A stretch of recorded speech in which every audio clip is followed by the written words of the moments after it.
Bom dia, Dr. Lucas Gonzaga. Muito bem-vindo ao novo episódio do canal Empreteceu. Eu estou muito honrada pela sua presença. O episódio de hoje nós vamos tratar do direito e da questão racial, né? Justiça e racismo.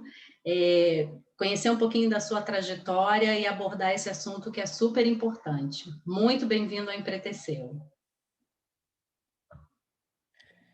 Obrigado, Margarete, pelo convite. É uma honra estar participando do seu canal. Enfim, me apresentando ao pessoal que assiste ao canal, meu nome é Lucas Gonzaga, eu sou estudante de Direito, estou no 8º período e atualmente eu estou trabalhando no escritório Cândido Sankofa Advocacia, onde é um dos principais pilares do escritório é a abordagem a temas raciais, a temas não só raciais, mas que envolvem os direitos humanos. Perfeito. Eu queria iniciar nossa conversa te perguntando como o direito chegou à sua vida, se era uma vontade desde criança de fazer o curso de direito, de ser advogado, como é que isso aconteceu na sua vida? Então, eu já até fiz um post no meu Instagram sobre isso. Inicialmente, quando eu entrei no direito, eu não era uma pessoa racializada e não sabia o que eu queria da vida. Isso tem muito no curso, de gente que não sabe o que quer da vida e está lá porque supostamente existe um leque de oportunidades grande para você quando você termina a faculdade. Eu não estava assim, em busca de um leque, mas eu já tinha em mente a advocacia quando eu entrei, nunca pensei em concurso, sempre pensei na advocacia, mas, para ser sincero, eu estava fazendo direito por causa de dinheiro. Por causa de dinheiro. E o que acontece? No meio do curso, eu comecei a me apaixonar ainda mais pelo curso, graças a Deus. E, enfim, decidi que realmente o que eu quero é advogar. Hoje eu não me vejo fazendo nenhum outro curso, não consigo me ver em nenhuma outra profissão. E foi isso. Ai, Nesse momento, eu não me vejo fazendo outra profissão. Direito em especial a advocacia, é a minha paixão, que agora já avançou a outros níveis que eu não esperava, que é atuar em defesa de direitos humanos, né? não, isso é incrível, né? Assim, entrar para a universidade com um pensamento e ser modificado pelo saber, né? Porque assim, aí que a gente percebe a importância de acessar conhecimento, de ter acesso ao conhecimento, de ter oportunidade de acesso ao conhecimento, né? O conhecimento, o saber vai remodelando mesmo a gente. E na universidade que você começou a entrar em contato com essa questão dos direitos humanos e com essa questão racial? Não. Assim, no curso de Direito, ele por ele ser um curso, apesar de ser um curso elitista, muita gente tá fazendo direito atualmente, e aí você encontra muita gente com pensamentos mais voltados assim, para um pensamento direitista.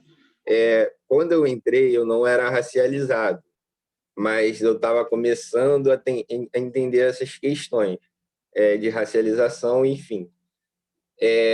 Em dado momento, eu estava estagiando para um escritório e uma amiga negra, ela me mandou um flyer de uma entrevista de emprego para jovens negros estudantes de direito que moram especialmente na Baixada Fluminense. Aham. E então isso era uma ação afirmativa, né?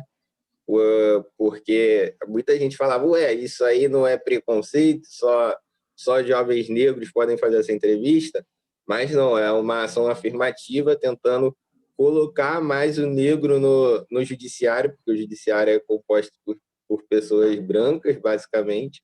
Sim. E, enfim, fiz essa entrevista. A princípio eu não passei, quem foi chamado foi uma outra pessoa, mas eventualmente doutor Bruno me chamou. E lá eu comecei a construir um pensamento mais voltado para os direitos humanos, onde eu estou até agora e estou muito feliz. Mas foi a partir desse momento que eu comecei a estudar mais, porque eu já estava entrando nesses assuntos antes do escritório, mas não era algo que eu tinha no dia a dia. É aí que a gente entende a importância dessas ações afirmativas, né? E é curioso também, porque a gente escuta muito quando surge uma ação afirmativa como essa, né? Que era um público específico, jovens negros da Baixada Fluminense, que é um público que é muito discriminado em ambientes de trabalho, né? Para acessar ambientes de trabalho. E aí escutar, né? Que é uma forma de racismo para a gente que se depara com racismo o tempo inteiro, surpreende, porque, na verdade, a população branca sempre teve um privilégio desde a formação do país, e quando a gente tem um pedacinho, né, de uma ação voltada especificamente para o povo negro, aí tem essa história louca, né, que muitos chamam até de racismo reverso, que é uma coisa que não existe, né, e tentam colocar uma barreira nisso, né? É muito louco, mas assim, é bem interessante essa tua trajetória, né? De começar a acessar os direitos humanos e começar a acessar a questão racial já dentro da tua profissão. E lá no escritório, assim, eu imagino que devem surgir um escritório que é mais voltado, né, para a população negra. Você quer falar um pouquinho do trabalho de vocês lá?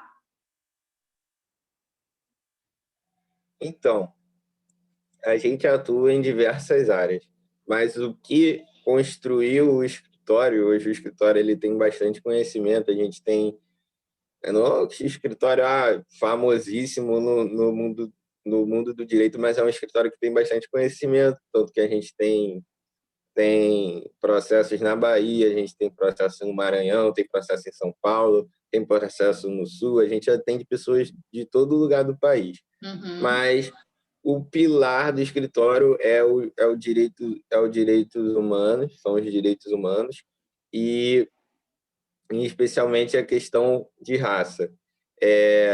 Mas aí lá no escritório a gente atua em diversas áreas, direito previdenciário, que aí a gente não tem a ver com raça, né? Mas Uhum. tem direito do consumidor, que aí sim, algumas coisas, algumas pautas a gente consegue debater sobre raça, gênero, e direito criminal, direito trabalhista, tudo isso a gente consegue já, dependendo dos fatos, do que aconteceu com o cliente, a gente consegue debater o racismo que aconteceu dentro do judiciário, porque é um pouco problemático isso, porque no judiciário ele é composto por gente branca que acaba não entendendo onde houve um racismo se não tiver algo expressamente dito, alguma ofensa expressamente dita. Se o judiciário não observar isso, ele entende que não é racismo porque é composto por pessoas brancas. A gente, como advogado, tenta demonstrar que não é assim, né? Que funciona. O racismo não é só quando alguém te xinga ou te ofende. Exato. E as leis também são feitas por pessoas brancas, né? Eu penso muito nisso, assim, as últimas Exatamente. eleições, por exemplo, né? É, os legislativos municipais no país inteiro, a gente teve aí um acesso significativo de pessoas negras nas câmaras de vereadores, né? E assim, eu entendo isso, eu estava muito desesperançosa com as últimas eleições por conta de todo o contexto político do país. Mas eu entendo que essas barreiras que foram rompidas dentro das câmaras do Legislativo municipais de todo o país, já é o início de uma mudança no país com relação à legislação, né? Porque agora a gente tem negros em vários municípios que vão propor leis, que vão ter esse olhar, né, racial, e é exatamente isso que foi falado, né? O racismo não é só explícito quando a gente é xingado, né? Ele está implícito em Sim. várias situações, né? Eu queria que você falasse um pouquinho, doutor Lucas, da, sobre intolerância religiosa. Já passaram casos por vocês? Como é que se age quando isso acontece? Se tiver a narrativa de algum caso, eu acho que é interessante também. Pode falar um pouquinho disso para a gente? Então, a gente tem sim casos sobre isso. A igreja evangélica ela está num momento muito forte, né, no momento atual que a gente vive, eles têm bastante influência. E a gente está vendo aí o que está acontecendo com políticos. A gente tem a bancada evangélica, né? E eles acabam emitindo opiniões muito, muito erradas. A gente viu aí recentemente notícias sobre a milícia, que é o que diz, é alguma coisa sobre Israel, que Uhum. eles acabam atacando terreiros, etc., nas favelas, enfim. Mas a gente tem casos, sim, no escritório, que ela é até uma pessoa branca. Eu não me recordo qual é a religião dela, se ela é de Umbanda ou Candomblé, mas é uma Mas é religião a de matriz matriz africana. africana. É a matriz africana, e ela era enfermeira, cuidadora, e ela trabalhava na casa de uma pessoa que era acamada. E ela é homossexual, ela é uma mulher, ela é homossexual. E aí, acho que a ofensora, ela percebeu e começou a buscar informações da vida dela através de redes sociais. Buscou, buscou, buscou, enfim, viu que ela era de matriz africana, e toda vez que ela ia lá cuidar dela, ela sempre ficava ofendendo ela, falando Nossa. que ali era um lugar de Deus, e que pessoas daquela religião não poderiam trabalhar ali, que ela leva o mal para o lugar, etc., e que homossexualidade é errado, que ela não queria aquilo ali. E, assim, a pessoa, ela suportou, porque inicialmente isso foi algo implícito, eram só indiretas. Uhum. Depois ela chegou ao ponto dela falar diretamente com ela. E aí, o que é importante fazer nessas situações? No caso, é muito importante você constituir provas, né? E também ter testemunhas. Nesse caso, a nossa cliente, ela não conseguiu gravar nada, mas essa pessoa demandava de tantos cuidados que tinham outras pessoas lá com outras funções na casa, e acabaram pegando testemunha para testemunhar contra essa pessoa. Mas é algo que eu acho que tem muito a ver com a ascensão da igreja evangélica. Eu não tenho nada contra a igreja evangélica, mas eles estão com umas opiniões que são muito agressivas em relação ao pessoal, à religião de matriz africana. Aqui em casa, o pessoal são evangélicos em sua maioria, e eu já ouvi diversas coisas ruins que eu não gostaria de ter ouvido por parte da minha família, e eu tento repreender e falar que não é bem assim. E essa repreensão da religião, ela está atrelada ao racismo. A religião de matriz africana, ela não é algo ruim, ela não tá para fazer o mal. Isso é algo construído há centenas de anos atrás por porque os escravos geralmente tinham essa religião, e aí as pessoas veem sempre viram essa religião como algo ruim, algo para fazer o mal, né? É Eu isso tento mesmo, desconstruir um pouco aqui, mas é difícil, né? É porque é, é uma questão já, né, que vem desde o início do surgimento do país, com a chegada dos escravizados aqui nas terras brasileiras e no pós-abolição. Antes, né, durante o período de escravização já acontecia muito, a proibição mesmo das manifestações religiosas de matriz africana, né, e assim, exatamente isso que foi falado, comparar as religiões de matriz africana ao mal, né? Eu até estou para chamar uma pessoa para falar aqui no Empreteceu da história dos orixás, que na verdade são histórias lindas e assim, se fala da sim, mitologia grega, mas não se fala da mitologia africana, né? Então, para além exatamente. do preconceito e dessa construção negativa, tem também o desconhecimento. Eu lembro de uma amiga na turma, quando eu fiz o mestrado evangélica, que ela falou: quando eu descobri que Exu não era do mal, a minha vida mudou. E eu achei essa frase assim, muito engraçada, porque não se fala na história dos orixás. Oxum tem uma história linda, Exu tem uma história muito bonita, né? É o dono da comunicação, é o que abre os caminhos, são histórias maravilhosas que não são contadas. Então, assim, e o preconceito com relação à religião, ele acaba respingando em outras áreas, culturais também, né? Eu sou uma estudiosa do jongo. Quando tem uma roda de jongo na rua, né, o som dos tambores, as roupas, as saias que remetem à religião de matriz africana, a gente percebe os olhares preconceituosos, até falas e tudo, né? E assim, essa coisa da intolerância religiosa, e no caso da pessoa que foi atendida por vocês, também tinha a questão do preconceito com relação à orientação sexual dela, né?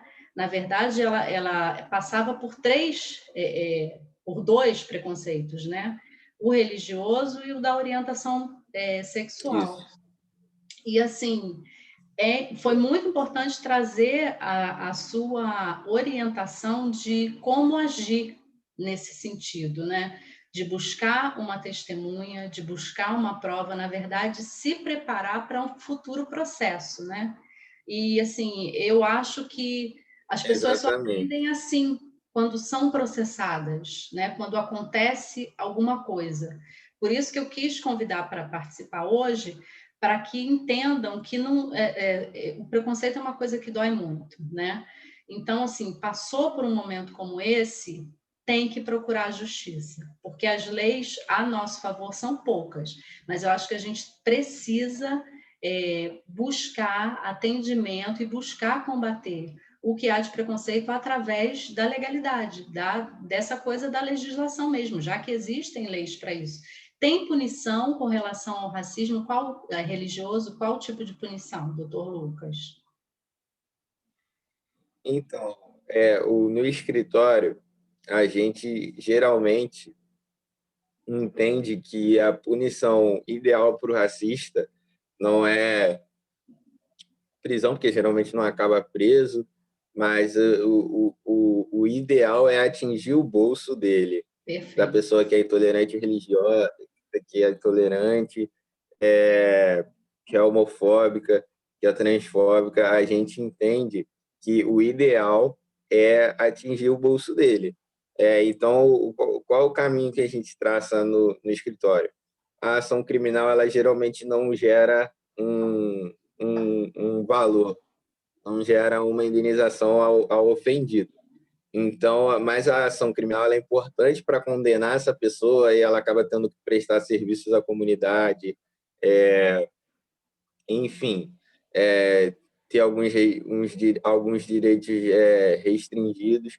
Mas quando ela é condenada numa esfera criminal, a cível já está bem encaminhada, e a cível é onde a gente consegue tirar o dinheiro dessa pessoa. Geralmente, casos de racismo acontecem por pessoas que têm é, é, possuem grande poder aquisitivo. Então, já teve casos no escritório de médicos sendo racista com pessoas da área de serviços gerais. Então, aí a gente busca atingir uma condenação no âmbito criminal para que a gente consiga atingir ela no âmbito civil e a gente consiga punir ela no âmbito civil, onde a gente vai obter algum valor financeiro. Aí sim a pessoa aprende, ou na maioria das vezes aprende que não é bem assim, eu não tenho a liberdade de falar, de ser racista com as pessoas, que eu vou ser punido por isso, entendeu? É nesse sentido que a gente tenta punir os racistas, dos dois âmbitos, do âmbito criminal e no âmbito civil. Não, excelente, porque é o que foi falado, né? Caso de prisão por racismo, eu nem sei se já aconteceu no país. Mas as indenizações são muito importantes, porque eu acho que elas dão uma freada na ação, né? Praticou o racismo, foi punido com uma indenização, a pessoa que fez essa prática vai pensar muitas vezes antes de fazer a segunda vez, né? Então, é uma forma mesmo de mostrar que não é por aí, né? Não tem que fazer, tem que punir. Por isso que eu acho importante que a denúncia aconteça, né? A denúncia tem que acontecer o tempo todo. Eu tenho uma amiga que ela ganhou uma ação. Ela ganhou uma ação há pouco tempo porque ela ia fazer, né, um trabalho religioso e chamou um Uber e o Uber se recusou a levá-la, falou: no meu carro macumbeira não entra. Essa ação acho que foi a gente que fez. Ah, é? Eu ia até falar sobre. Então fala, por favor. Ele não permitiu que ela entrasse no Uber, né? Ela estava com a roupa. Isso. E o Uber impediu ela de entrar, correto? Falou que ele falou exatamente com essas palavras: macumbeiro não leva no meu carro. É essa? Eu acho que sim. Depois eu vou te falar o nome dela para não expor, para a gente ver se é ela mesma. Saiu e foi embora. E essa ação foi feita pelo escritório aqui. A gente, no caso, essa ação foi feita pelo doutor Bruno contra a Uber, né? No caso, a gente responsabilizou a empresa pela atitude do motorista dela, que foi uma atitude completamente intolerância religiosa e racista, né?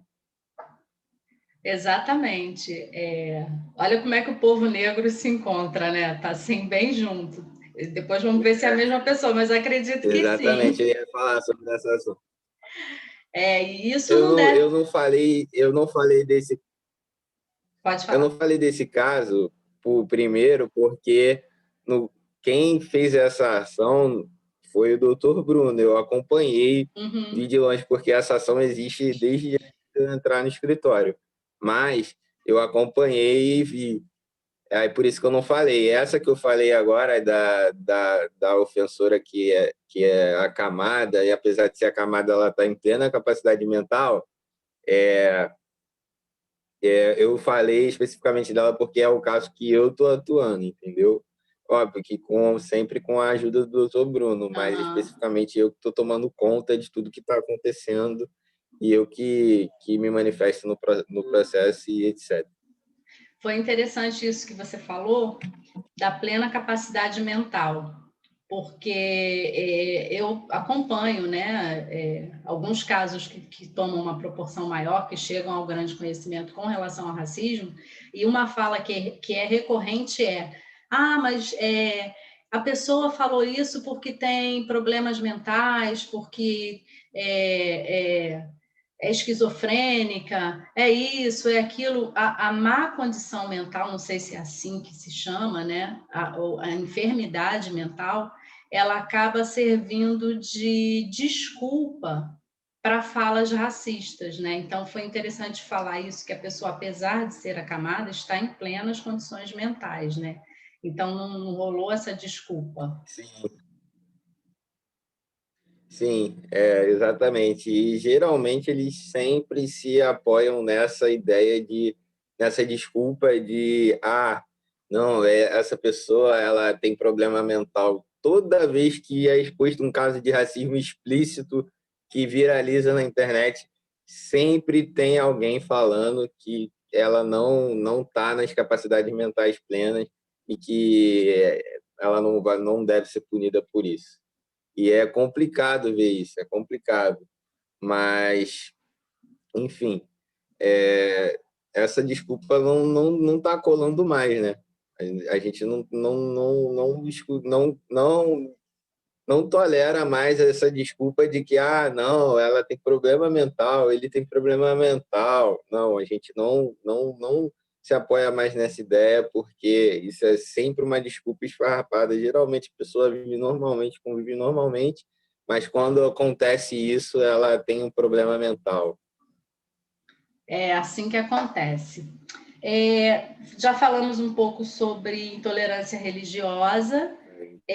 Com relação à abordagem, né, que é uma coisa que também tem chegado muito às redes sociais, principalmente a meninos negros, né, em shoppings, em lojas, segurança de loja seguindo, segurança de shopping fazendo uma abordagem violenta, né, em muitos casos pedindo nota fiscal de uma coisa, de outra, e isso acontece de forma majoritária com jovens negros. Como é que se age numa situação dessa, doutor Lucas?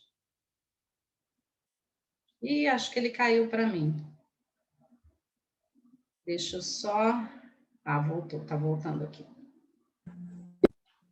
Oi, caiu? Alô, tá me ouvindo? Tô sim. Caiu.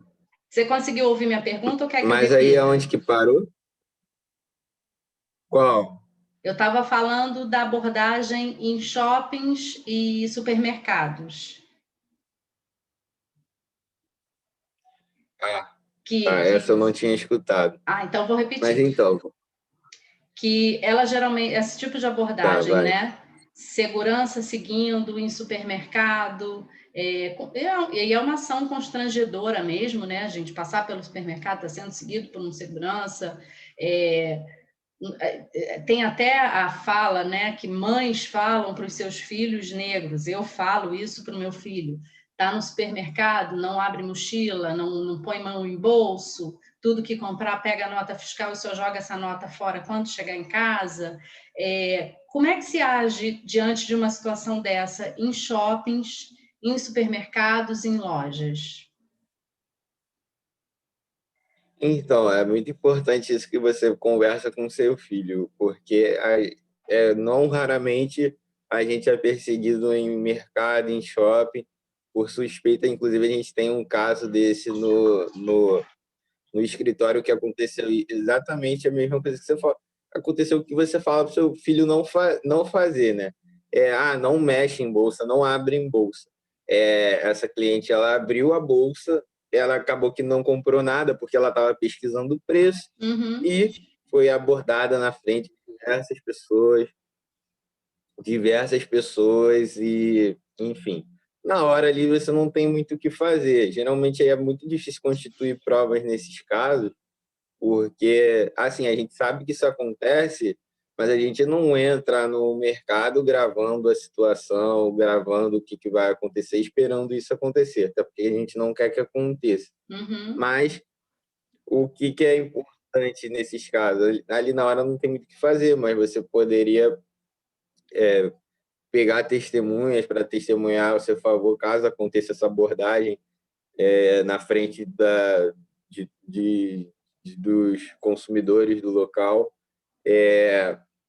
E aí, o que pode ser feito no âmbito jurídico?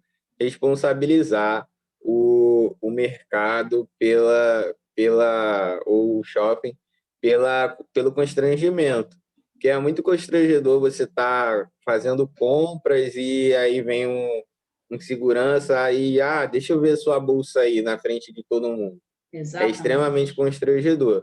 Então, você pode tentar responsabilizar o mercado pelo dano moral. E aí é importante ter as testemunhas. A gente utiliza também o método de solicitar câmeras, a gente faz um documento extrajudicial, onde a gente busca as câmeras do local, a gente leva até o mercado e fala, olha só, eu quero as câmeras de tal lugar. Geralmente, isso é negado. Mas por que a gente faz isso? Porque o fornecedor de produtos ou de serviços, ele tem o dever de informar, ele não pode negar informações. Se eu estou te pedindo uma informação, se eu estou te pedindo a câmera do lugar, que é uma informação que eu preciso, e ele negar, a gente já consegue falar, olha aqui, juiz, a gente está pedindo informação e ele está negando, já leva para esse ponto. E aí a gente também faz esse pedido para o juiz, porque aí eles não têm como negar. A gente fala para o juiz que a gente necessita dessas imagens, porque elas são as provas principais, e se elas não forem entregues, o direito ele vai ser perdido. Então, geralmente, a gente tem sucesso quando a gente solicita ao juiz isso, as imagens do local. Mas, se a gente pedir diretamente a empresa, geralmente é negado. E é aquela história, né? Quem não deve, não teme. E a partir do momento que a empresa já nega, né, a entrega das imagens, já se supõe que tem algo muito errado.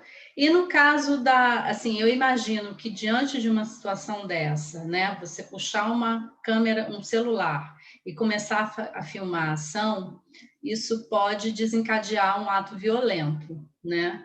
Mas, no caso, as filmagens de celular, elas também servem como provas, né? Serve, mas é complicado, depende muito da situação. Depende muito da situação. Geralmente é o que acontece, desencadeia uma ação violenta por parte do segurança. Então a gente não quer que isso aconteça, igual aconteceu com um rapaz lá no Carrefour. Sim. Entendeu? A gente não quer situações como essa. Mas, assim, você não precisa necessariamente gravar um vídeo. Você pode pegar o celular e gravar um áudio para um amigo, que foi, inclusive, eu fiz um atendimento na sexta-feira com um médico que era sempre mal atendido a pessoa era branca, ele era sempre mal atendido. Sempre que ele chegava nesse lugar, ele era mal atendido. Aí até que um dia ele decidiu gravar e fez um boletim de ocorrência e aí sim, a pessoa não percebeu que estava sendo gravada e etc. Mas assim, gravar o vídeo assim, às vezes pode até ser bom para inibir a revista, né? Mas também pode ter um efeito colateral muito ruim, que é a violência do revistador, e a gente não quer isso. Acaba sendo perigoso, né? Você produzir uma prova, mas pode Exatamente. ser muito mais perigoso. E com relação a... Aí, voltando um pouquinho, nesse caso da abordagem, supermercado e tal, se encaminha tudo para um advogado? Procura, né? A pessoa foi lá, passou por esse constrangimento. Ou vai para uma delegacia? A delegacia só seria necessário em caso de alguma violência, né? Porque a revista ela não é crime, não é crime. No caso, se você pode até ir na delegacia e falar que está sofreu um ato racista, só que o que acontece na delegacia? Eles te desestimulam, eles vão te desestimular a registrar, e aí é importante você procurar a ajuda de um advogado, que aí a história é outra. E também no Rio tem uma delegacia especial para crimes raciais. Então lá talvez você não seja desestimulado a fazer isso. Mas isso seria uma punição. A punição seria pelo em cima do revistador. Mas para você, o ideal é responsabilizar a empresa. No caso, se você tiver um mercado, o ideal é responsabilizar o mercado. Então, você ainda assim procura um advogado ou um defensor público, que aí ele vai entrar com uma ação indenizatória contra esse mercado. E aí a ação ela é tão simplesmente sobre uma indenização pela ofensa à sua honra, né? Que ali você tem a sua honra ofendida, aí você é taxado como ladrão na frente de diversas pessoas e isso abala enormemente o psicológico de alguém. Não, com certeza. Em muitos casos, né, isso acontece muito com adolescentes, que não tem uma maturidade, não tem, né? E aí o efeito psicológico, imagino eu, pode ser muito mais danoso. E é interessante isso de responsabilizar É, o mercado ou a loja, seja o shopping, o que for, porque imagino eu que com essa responsabilização eles vão adotar medidas para que isso não aconteça de novo, né? Principalmente quando isso atinge a mídia, que aí a imagem exatamente, fica arranhada, né? Então é interessante essa sua orientação também. exatamente, E doutor exatamente. E Lucas, aí o dano moral ele não tem. pode concluir. Sim, pode falar. Não, Não, só o para. dano moral ele tem um caráter punitivo. Pode falar? Não, pode concluir, que eu ia passar para outro assunto, mas vamos Alô? concluir esse primeiro. O dano moral ele tem um caráter de punitivo e pedagógico. A Hum, intenção dele é punir pela ofensa e ensinar a ele não, para que ele não faça mais essas, não permita, né, no caso, porque o mercado ele não é uma pessoa, né, mas ele é responsável pelos funcionários, então ele não pode permitir que seus funcionários façam abordagens porque o preto quando ele não tá, quando ele tá parado, ele é suspeito, né? Então ele não pode permitir esse pensamento no funcionário. não, excelente.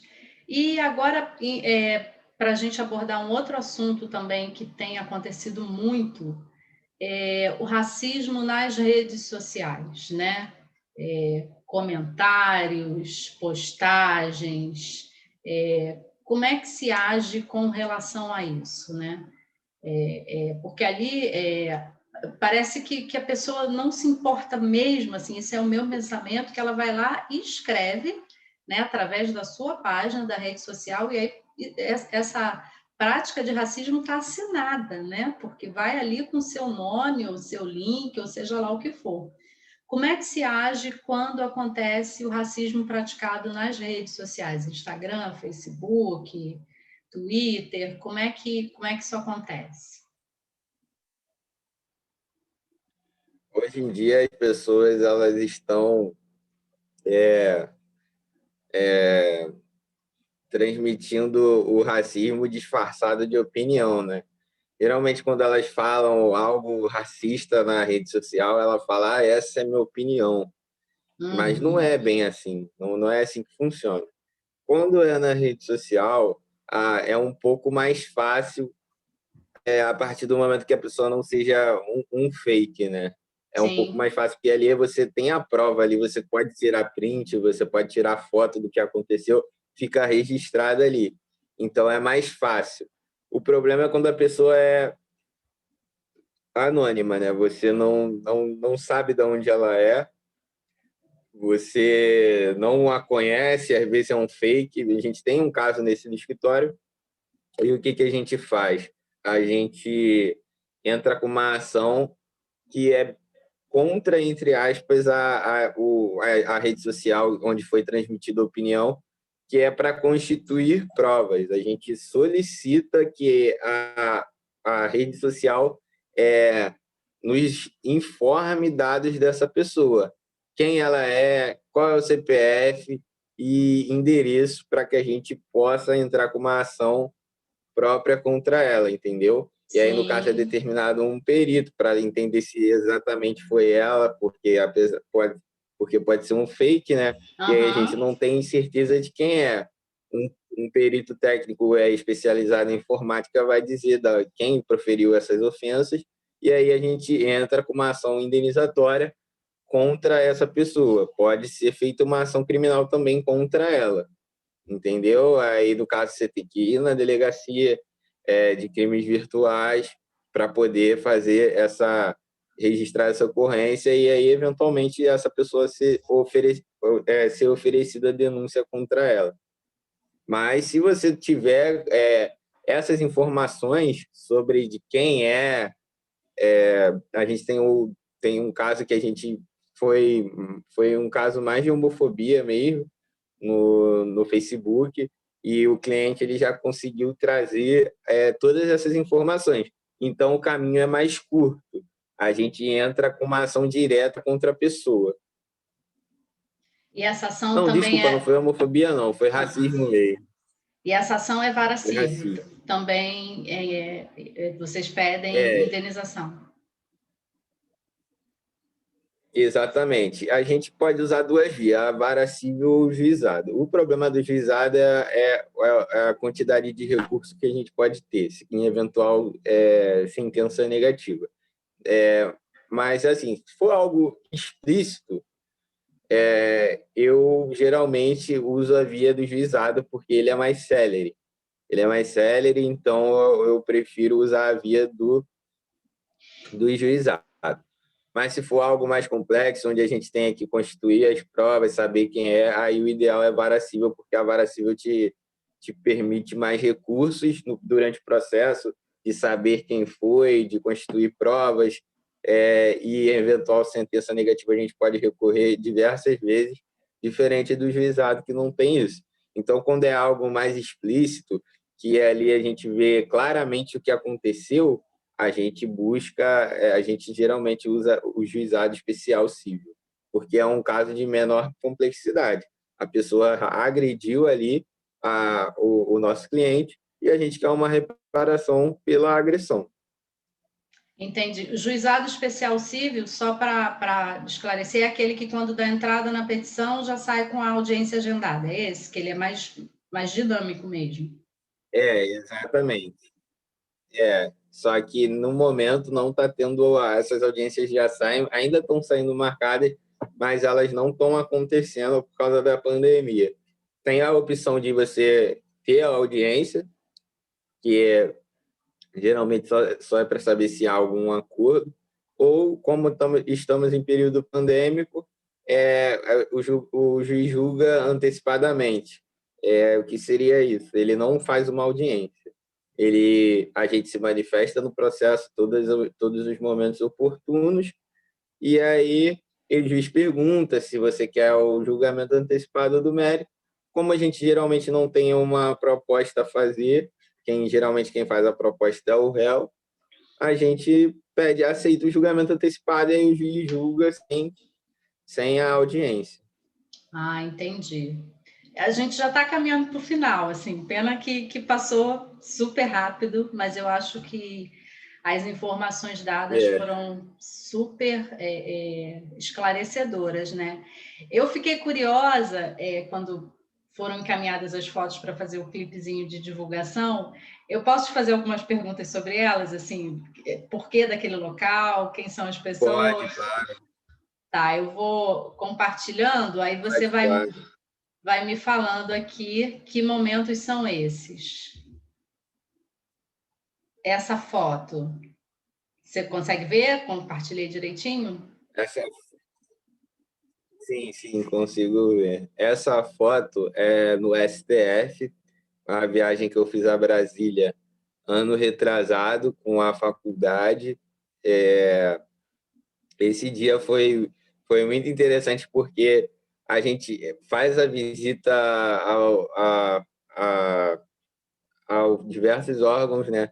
E aí, nesse dia, calhou de a gente conseguir ir no dia que foi julgada sobre a prisão ser feita antes do trânsito em julgado. Então, nesse dia, foi julgado sobre a prisão antes do trânsito em julgado. E foi o dia que era até uma discussão sobre vai soltar o Lula. E aí não se Aham. trata só do Lula, né? Se trata de prender pessoas antes de uma condenação. Então foi um momento histórico, né? Sim, Um julgamento histórico do STF, e eu dei a sorte de estar lá presente assistindo o voto dos ministros ao vivo. é bem interessante. Qual a faculdade que você... Acho que a gente nem falou, né? Que você está cursando. Qual Não, não falei. No momento eu estudo na Uniabel. Ah, Uniabel em Belford No Roxo, momento né? eu estou estudando na Uniabel. Não, eu estou em Nilópolis, mas tem uma unidade em Belford Roxo. Ah, tá. Eu mudei para a Uniabel por causa que o escritório ficava em Nilópolis. Então eu achei melhor me transferir para lá. Que aí fica tudo perto, a locomoção é mais fácil, né? É, É bem interessante exatamente. essa coisa da universidade levar os alunos, né, para ver mesmo como é que as coisas acontecem. Essa aqui é dentro do Supremo, é É, isso? alguns professores. Isso, exatamente. Essa aí, eu não me recordo se foi no mesmo dia, mas assim, é dentro do Supremo. Dentro do Supremo. Eu acho isso muito interessante da gente sentir os espaços, né? De você exercer uma profissão e Exatamente. sentir mesmo o cheiro, o ambiente, perceber esses espaços de poder, né? Sim, E e perceber que aquilo ali é uma realidade, não é algo impossível da gente alcançar. exatamente. Geralmente a gente está muito, bom, pelo menos eu estou muito ligado a esse pensamento de, pô, isso aí é algo muito distante, né? Inimaginável eu chegar nesse lugar, mas não, a gente consegue perceber que não é algo, é algo que vai ser difícil, né? Além de ter que lutar pela para chegar nesse lugar, a gente vai enfrentar coisas que não estão no nosso controle, Uhum. mas que é possível e que a gente não pode desanimar. Eu penso sempre o seguinte, Essa assim, foto, fala. não, pode falar. Eu penso sempre o seguinte, assim, né? Quando surgem dificuldades e que são as dificuldades para a população negra, elas são maiores, independente do poder econômico, de Exatamente. tudo, elas são maiores. Então, quando pinta uma coisa que parece que é um obstáculo, uma barreira para mim, eu costumo pensar o seguinte: meus ancestrais, meus antepassados vieram num navio negreiro, atravessaram um oceano e conseguiram deixar uma cultura maravilhosa, uma história maravilhosa, conseguiram Uhum. deixar uma base para mim. Então, eu não tenho direito de parar diante de uma dificuldade que, se a gente for comparar com a deles, é mínima. Né? Então, assim, eu acho que esse meu pensamento, pelo menos para mim, Exatamente. me traz uma força absurda, né? Mas aí fala dessa. Eu gostei muito das fotos, Verdade. assim. Primeiro porque eu nasci em Brasília, eu sou de Brasília. E eu sou apaixonada pela minha Ah, que cidade. legal. É, eu sou apaixonada pela minha cidade. Aí, quando as fotos vieram, eu falei, oh, minha terra. Aí já, né, gostei muito e de saber que é o berço da legislação federal, né? Ali, aí que as coisas Sim, acontecem, né? Mas me fala dessa foto. sim. Essa foto é no Congresso Nacional. Essa viagem foi curta, foi 3 dias. Essa foto não tem muito o que falar. A gente, infelizmente, não conseguiu entrar no Congresso, mas por causa que o período que a gente está vivendo é muito conturbado, né, na Uhum. política, e aí não está sendo permitido visitas, mas eu amei conhecer essa cidade. Você é do Distrito Federal mesmo? Isso, eu morei na 405 Sul, ali no plano piloto mesmo. Então, amei conhecer a cidade é maravilhosa. Eu vi, a BBC fez acho que o Distrito Federal fez aniversário recentemente. Acho que um aniversário assim, uma idade fechada que eu digo, 100 anos. Não fez 100 anos, Não, mas Brasília é bem algo nesse nova, né? sentido. E a Uhum. BBC fez.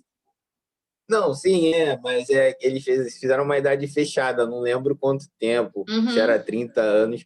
Enfim, é, fizeram um artigo maravilhoso sobre a construção da cidade. Eu visitei museus e a história de Brasília é muito linda, é muito linda, é muito linda. É um lugar que vale muito a pena conhecer. Não só a história, a cidade é linda, diversas esculturas lindas feitas pelo Oscar. Os prédios do Judiciário são maravilhosos. O STJ, eu até pensei em pôr a foto, só que eu não apareço na foto, então não coloquei. Mas o prédio do STJ é uma coisa extremamente maravilhosa de se ver. É uma viagem que, olha, vale muito a pena, vale muito a pena. Sim, e o legal de Brasília é que Congresso, Supremo, a esplanada dos ministérios, catedral, está tudo ali no mesmo espaço, né? Você percorre tudo isso em um dia. Sim, tudo muito perto. Tudo muito pertinho, então Sim, tudo muito perto. dá para ver essas grandes obras arquitetônicas, né, do Oscar Niemeyer. Você vê em metade de um dia. Você consegue. É claro que se você quiser parar e observar com mais detalhes, demanda mais tempo. Mas em um dia você consegue visitar, né? Tem também o Museu do Juscelino. Eu vi que tem uma foto sua lá. Cadê? Tá aqui. Sim, fui Eu lá. estava em Brasília quando. Ela está aparecendo ou não? Espera aí, deixa eu Não, buscar ela aqui. tá no Congresso ainda. Na época que esse museu foi construído, eu morava lá ainda, né? E eu lembro que Sim. quando a gente passava pelo museu, que olhava para trás, a sensação que a gente tinha é que ele estava dando um adeus, assim, né? Uma coisa do efeito do céu e da posição da estátua, né? É um museu, o corpo dele, né, os restos Sim. mortais estão lá nesse museu. E eu falo que não é porque é minha terra, não, mas é uma cidade que eu acho que todo brasileiro deveria ter a oportunidade de conhecer, né? Olha, não discordo, é algo, a cidade é muito... Bom, eu tenho, ainda mais para quem se interessa por arquitetura, eu tenho, adoro ver sobre obras arquitetônicas, e lá eu fiquei impressionado com as obras de lá, cara, é algo absurdamente lindo. A catedral tem um Fantástico. efeito, né, nas paredes, onde você fala, a pessoa do outro lado da catedral te escuta, é algo surreal. É muito, muito linda essa cidade. Eu fiquei muito feliz quando eu voltei de lá. Eu não esperava isso. Eu não esperava que eu ia gostar tanto da cidade. Mas eu amei conhecer o Distrito Federal. Engraçado que, falando Eu do meu queria ter filho, conhecido mais. O problema dessas viagens é que você só acaba conhecendo o lado bom, né, entre aspas, da cidade, né? Você não vai às periferias. Eu queria muito ter conhecido lá. Tem uma das maiores periferias, né, do país. Eu queria muito ter conhecido esses locais. Só que a gente está minado ali pela excursão, então acaba que eu não pude conhecer, mas eu queria ter ido mais para as áreas mais periféricas do local para conhecer também o povo lá, porque a gente também acabou que não teve muito contato com os naturais de lá, né? Assim, não difere muito das periferias cariocas, não, né? São os mesmos problemas, a mesma vulnerabilidade, é tudo muito parecido. O engraçado é que meu filho fala também com relação às obras arquitetônicas de Brasília, né? Ele fala, mãe, a gente tem que pensar também que muito bons eram os pedreiros, porque pegaram os croquis do Oscar Niemeyer e transformaram em obras de arte, né? Aí eu acho engraçado, ele falou isso quando era pequeno, eu acho engraçado. Tem uma outra foto aqui, eu acho, aí você vai me dizer, que é o pessoal do escritório, não? Exatamente. Vou falar da esquerda para a direita. A esquerda é a Camila, ela é a nossa secretária. Ela é importante falar que ela é mulher periférica, mãe solteira. Então, nesse sentido, a gente quer dar uma oportunidade para ela de crescimento de vida, porque muito é negado às mães solteiras e ainda mais periféricas o emprego pela condição de ter filhos, de ter que cuidar de filhos. Enfim, é isso. Do lado dela é a Luciana, nossa advogada trabalhista. Ela é muito gente boa. Você amar conhecer ela, ela é muito engraçada. Ah, No meio sou eu, aham. do lado é a Amandinha, e o último é o idealizador da ideia, né? O doutor Bruno, ele que começou essa história. Isso aí foi no dia foi em novembro, e aí a gente estava fazendo uma entrevista para a Record sobre o nosso projeto. Era o mês da consciência negra, né? Então a gente estava é o mês que acontece essas solicitações, como você É. falou, a gente conversou antes, Aham. e aí a gente foi chamado para dar essa entrevista para falar sobre o nosso projeto. Muito legal, né? Ver que a população negra, ela é poderosa mesmo, né? E agora a última foto, Sim. a pessoa que te achou aí, né? E acabou impulsionando Ah, tua eu pensei que você não carreira. ia botar essa foto. Essa foto é muito importante. Eu imaginei, por isso Essa que eu deixei foto é ela por sobre um cliente último. nosso. Essa foto é sobre um cliente nosso, negro, que foi preso injustamente 2 vezes Nossa, por erro do judiciário, erro da polícia. Nosso cliente ele foi abordado. Nesse dia, importante contextualizar, né? Nesse dia morreu um policial, foi morto na comunidade onde ele morava.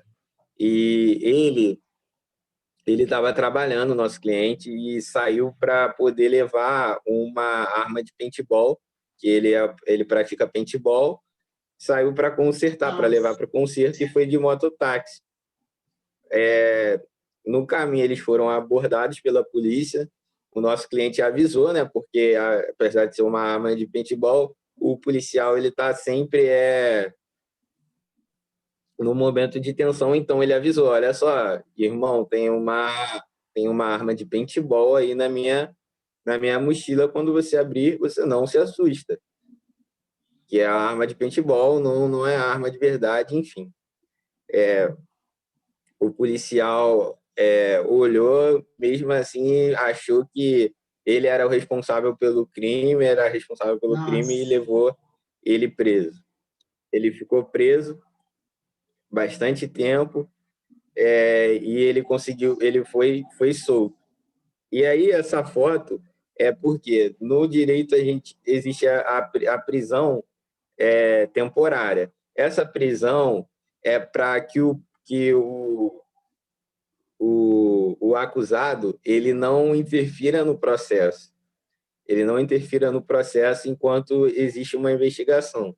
Então, a justiça entende que ele oferece risco ao processo, à sociedade, então ele vai ficar preso enquanto é feita a investigação. Uhum. Essa prisão tem tempo máximo de 30 dias e pode ser prorrogada. E aí, nessa foto, o cliente já havia sido inocentado, já estava solto, e aí, antes da gente tirar essa foto, o que aconteceu? O nosso cliente estava trabalhando de Uber e foi abordado pela polícia. Nossa. Isso foi de madrugada.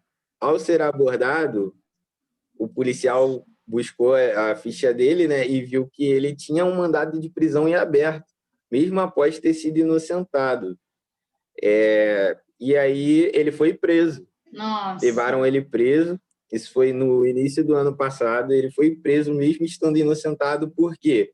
Porque a polícia perdeu o inquérito policial, Meu deixou o Deus. mandado de prisão em aberto, e ele ficou durante 30 dias por uma ação por um processo que ele já havia sido inocentado. E aí a gente ficou na correria de tentar achar um inquérito para mostrar, tentar achar as informações para mostrar que ele havia sido inocentado, que ele não era autor do crime. E a gente, infelizmente, não conseguiu tirar ele antes do fim da prisão, mas a gente evitou que essa prisão fosse prorrogada, porque a gente quase todo dia estava indo na delegacia tentando achar o inquérito no judiciário, conversando com o delegado, que o delegado poderia prorrogar a prisão. E, enfim, no final a gente conseguiu que revogassem revogassem o mandado de prisão sobre ele, para que não aconteça mais essa situação. Esse caso ele viralizou bastante. É assim, aí é que a gente percebe, né, a importância da dedicação de vocês, né? Tem que insistir, tem que buscar informação, porque são injustiças, né? O tratamento com o povo negro é muito injusto, né? Assim, eu fico me perguntando se fosse uma pessoa branca, loura, na Zona Sul, com uma arma de paintball, se teria o mesmo tratamento, né? Provavelmente não. Então, assim... Sim, e a arma de paintball não é indício suficiente para você acusar uma pessoa ainda mais de um homicídio de policial e levar ela presa. O que esse nosso cliente perdeu é impagável. Imagina você ficar numa prisão que é assim, em condições horríveis, que é a prisão, que são as prisões no Rio de Janeiro, por algo que você não fez. Olha o terror psicológico que você faz nessa pessoa. Nosso cliente ele tem medo de sair na rua. Ele tem medo, porque ele tem medo de a qualquer momento ir preso. E aconteceu de ter operação na comunidade onde ele mora e a polícia ir na casa dele procurar ele, mesmo ele não tendo nada, não tendo feito nada. A polícia já foi lá perguntar e perguntava para vizinhos sobre ele, falava o nome dele. E aí, como é que uma pessoa vive assim? Eu estava pensando em sair da comunidade porque é um terror psicológico enorme. O dano psicológico ficou, né? Infelizmente, para tirar isso dele, são as sequelas da injustiça, né? Doutor Lucas Gonzaga, queria te agradecer muito pela participação, pela generosidade em compartilhar a sua história, que é uma história linda, apesar dos seus 20 e poucos anos, né? Já é uma trajetória muito bonita. Eu queria te desejar muito sucesso na sua caminhada. Obrigado. Muito brilho na sua caminhada, muita luta, e assim que você conquiste todos os seus sonhos, que você alcance tudo, e que você seja lá um dos ministros, é ministro que fala do Supremo Tribunal? Um Joaquim Barbosa, um que a gente só próximo teve Joaquim Barbosa. por sinal. Pois é, uma população, né, com mais de 50% de negros, e a gente só teve um representante no mais alto degrau do Poder Judiciário brasileiro. A gente precisa invadir esses espaços o mais rápido possível. E te trazer aqui, eu acho que vai munir de força outros jovens que, de repente, têm a sua vontade e acham que não são merecedores ou que não vão alcançar, né, o estudo, o conhecimento. E eu costumo dizer muito que o conhecimento é poder, né? E traz poder. Assim, muito obrigada mesmo pela tua participação. Tá legal. Eu queria agradecer pela oportunidade de aparecer aqui no seu canal. Fico muito feliz, fiquei muito honrado com o convite. E é isso. Muito obrigado mesmo pela oportunidade de estar aqui. Eu estou tentando buscar esses espaços, falar mais com as pessoas e tentar furar a bolha, né, das minhas redes sociais. Eu quero ocupar cada vez mais espaço. E você me deu essa oportunidade e eu agradeço enormemente pela oportunidade de estar aqui no seu canal. Foi muito bom. Depois você me passa as redes sociais do escritório, o endereço da delegacia de crimes raciais e suas redes sociais, que eu vou botar na legenda do episódio. Tá bom, tá bom. Muito obrigado, Margarete. Muito obrigada. Até a próxima. Tchau, tchau. Nada, tchau.